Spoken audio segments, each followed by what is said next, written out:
আসসালামু আলাইকুম। আমি আপনাদের মাঝে আবার নতুন একটা ভিডিও নিয়ে এলাম। আব্দুল বাসের, হযরত মাওলানা আব্দুল বাসের, সে মিশরের একটি ভালো একজন কোরআনের হাফেজ। তার বয়ান, তার তেলাওয়াত শুনলে আমাদের মন জুড়িয়ে যায়। আপনারা শুনলে ভালো লাগবে।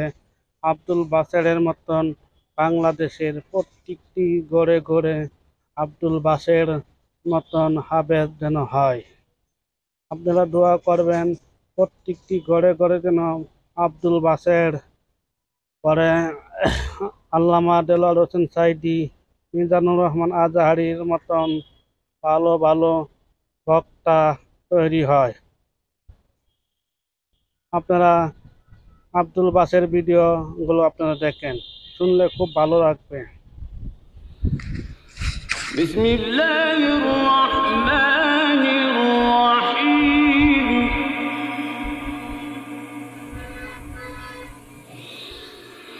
والضحى والليل إذا سجى ما ودعك ربك وما قلى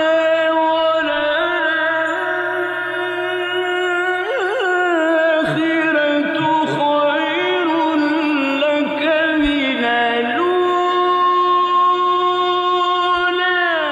ولسوف يعطيك ربك فترضى.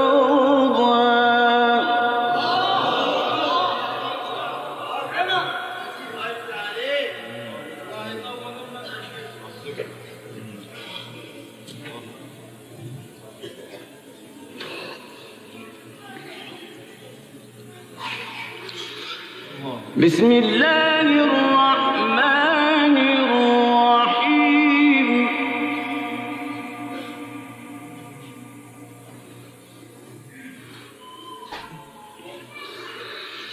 والضحى والليل إذا سجى ما ودعك ربك وما قلى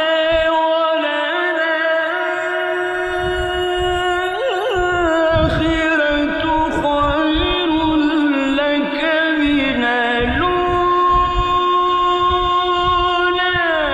ولسوف يعطيك ربك فترضى.